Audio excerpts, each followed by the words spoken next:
രണ്ടു മൂന്ന് കാര്യം ചോദിക്കട്ടെ. വി ഡി സതീശനെ ഇവർ പറയുന്ന അയോഗ്യത എന്താണ്? എന്തെങ്കിലും അയോഗ്യതയുണ്ടോ? പ്രതിപക്ഷ നേതാവ് എന്നുള്ളതിൽ വി ഡി സതീശന്റെ പെർഫോമൻസ് മോശമാണോ? ഒരു തെരഞ്ഞെടുപ്പ് ജയിക്കാൻ കപ്പാസിറ്റി ഇല്ലാത്ത ലീഡറാണെന്ന് ആരെങ്കിലും പറഞ്ഞിട്ടുണ്ടോ? കേരളത്തിലെ ഭൂരിപക്ഷ ന്യൂനപക്ഷ സമുദായങ്ങൾക്കിടയിൽ വി ഡി സതീശൻ ആക്സെപ്റ്റൻസ് ഇല്ലാന്ന് ആരെങ്കിലും പറഞ്ഞിട്ടുണ്ടോ?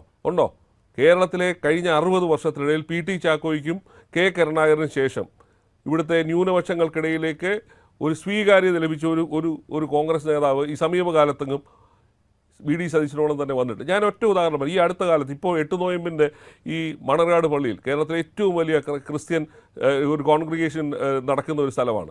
അവിടുത്തെ മുഖ്യ അതിഥിയായിട്ട് വിളിച്ചത് വി ഡി സതീശനെയാണ്. ആ സ്വീകാര്യത, അത്തരത്തിലുള്ള ന്യൂനപക്ഷങ്ങളുടെ ഇടയിലും ഭൂരിപക്ഷ സമുദായങ്ങളിലും ഈ മനുഷ്യന് കിട്ടുന്ന സ്വീകാര്യത അത് ഇല്ലാതാക്കുക. നിങ്ങൾ ഒരു കാര്യം ശ്രദ്ധിക്കുക. ഈ കോൺഗ്രസ്സുകാർ തന്നെ ഈ ഒരാഴ്ചയ്ക്ക് മുമ്പാണ് ഇന്ത്യയിലെ ഇന്ത്യ ടുഡേ മീഡിയ ഹൗസിൻ്റെ മൂഡ് ഓഫ് ദ നേഷൻ എന്ന് പറയുന്ന സർവേ വന്ന്, അതിനകത്ത് എന്താണ് ആ സർവേക്കകത്ത് പറഞ്ഞത്?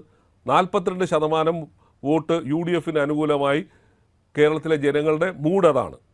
ഇനി ഒരു തെരഞ്ഞെടുപ്പ് വരുവാണെങ്കിൽ 42% വോട്ട് നേടി കോൺഗ്രസ് അധികാരത്തിലേക്ക് വരും എന്നുള്ള മൂഡ് നിൽക്കുമ്പോഴാണ് നിങ്ങൾ ഈ യു ഡി എഫിൻ്റെ ചെയർമാനായ വി ഡി സതീശനെ നിങ്ങൾ കാലെ പിടിച്ചു വലിച്ച് നിലത്തടിക്കാനായിട്ടുള്ള ശ്രമം നടത്തുന്നത്.